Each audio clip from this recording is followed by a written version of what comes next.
Okay, just to continue on then with that example, what we didn't add in here is the resultant moment about the centre point for this diagram. So if we have a look, we have got the force, which is P times A over 2. So this is our anti-clockwise force here. So we've got P times A over 2, and then this force down here is the same, P times A over 2 anti-clockwise. So we know that that is going to be PA. It's the same as the one that we looked at before. So that just completes your notes for that one. Now let's just put all of that together to have a look at example 1. Okay, so we've got a situation here where, exciting example, we have, and I hope you'll be pleased to see that I've drawn the diagram in there for you. So we have a 3 metre uniform rod AB, so A to B. The rod has got mass 10 kilograms. It's hinged here at one end to a wall, and the other end is attached to a vertical cable. So if you want to annotate this, you can see that that is the cable and that this is the wall. And we've got to find the tension in the cable and the magnitude and direction of the force exerted by the hinge on the rod. What I forgot to add in there is the block is here. It has mass 15 kilograms and it's resting on the rod 2 meters away from the wall. So all finely balanced. So first one's then to find the tension in the cable. Well, what do we always do when we're faced with something like this? We're finding a tension, which is a force. So we need to have a force diagram, and you'll be pleased to see that with me, ready and prepared. You can hear me rustling because next to me I have the essential equipment. There we go. So I'm going to draw a force diagram nice and neatly in pencil, you'll be pleased to see. So I'm going to draw my rod here. You can make it the same size if you want to, if that's a little bit easier. Now the rod has got mass 10 kilograms, so I'm going to go for the centre of mass here. The reason why I know I can do that is because it tells me in the question it's a uniform rod, so it's not heavier at one end than the other. So I'm going to put my weight here. So that's, again, if you want to make a little note underneath, that's the rod. I've also got the block, so underneath the block there I'm going to put that down, and I know that that from the question is 15 kilograms, so that's my 15G. They're my weights.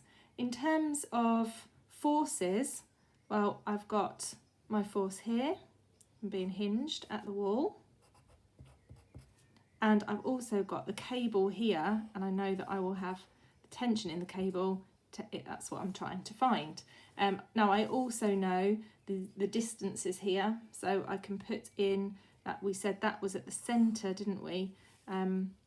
Which is, so whole thing, it says is, or sorry, that's 2 meters there.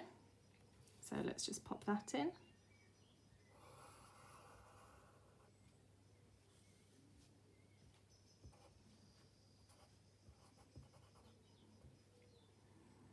And then we know it's a 3 meter rod, so that is 1.5 meters, halfway along, because we said that the centre of mass was halfway along the rod. So I've got my force diagram now, and this is where I can start to take moments. I know that this is in equilibrium, and I can start to do the moments, because I know that if it's in equilibrium, the total moments are 0.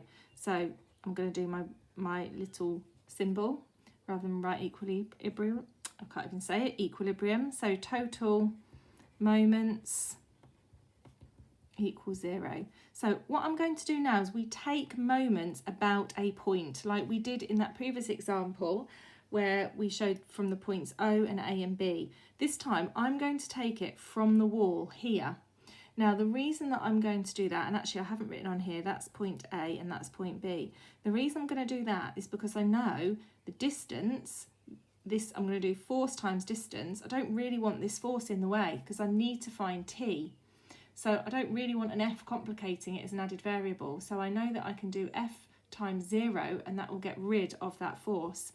So Moments about A. Now, when you set out your work, please make sure that you state this here, moments about A. So I'm going to do F times 0.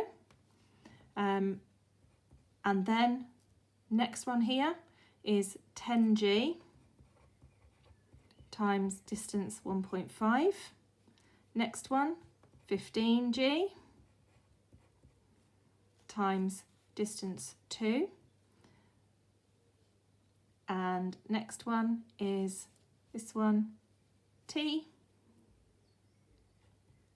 times 3. Now you'll notice that I've just added those in. Now these ones here would actually turn it, I think, in this direction. We don't know because we don't know what this force is. So what I've decided to do is say, well, these will go in this direction. T would pull it in the other direction. So because they're opposite, I'm going to call that one a negative. I know that the whole thing equals 0, so it doesn't really matter if you thought these look a bit more anti-clockwise, I'll make those two negative and then I'll make that one positive. Sorry, these ones are clockwise, so they'd be negative, and I'll make that one anti-clockwise positive. It doesn't really matter as long as you've got them opposite and you know that they're equal to 0. So now I can solve this one. That's just 0, so I've got 15G plus 30G minus 3T equals 0. So I am going to switch this around and say that 3T equals 45G. I've just combined those two together. And so therefore T equals 15G. I'm running out of space at the bottom of here, so I'll go along, and that is 147 newtons. So therefore I can say I was asked to find the tension, so the tension is 147 newtons. Okay, so that's part 1 done. So if we move on now to part 2, so I've left you a nice blank space. I'll just rearrange my sheet a little bit so you can get to see it all.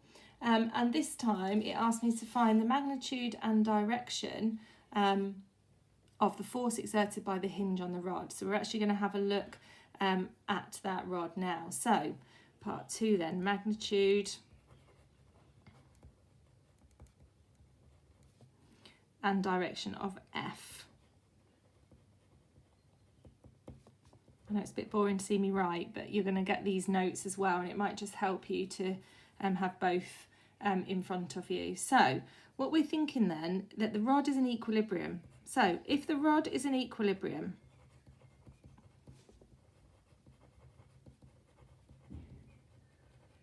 then we know that the resultant of the forces is 0.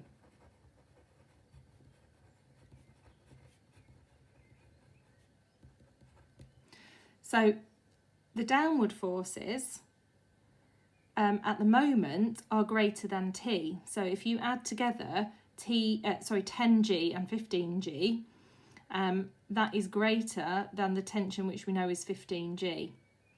So what we can say then is we know that F plus T is equal to 10G plus 15G. So if you have a look back at your diagram, we know that those forces have got to be equal and opposite. They've got to be in equilibrium. So I can then say, right, F is therefore equal to 10G plus 15G. You probably already spotted what the answer is going to be. I'm subtracted T from both sides. I'd found out from my previous example, previous section, that T is 15G. So we knew that from before. Those just simply cancel out. This is just the way that the question's gone, I think. It doesn't always work out like this. So 10G, which is just 98 newtons to two significant figures. So therefore we can say the force at the hinge has magnitude, got to go here so you can see it, 98 newtons, and is in the same direction as T. We haven't got a negative answer here, so we know that we got the direction correct.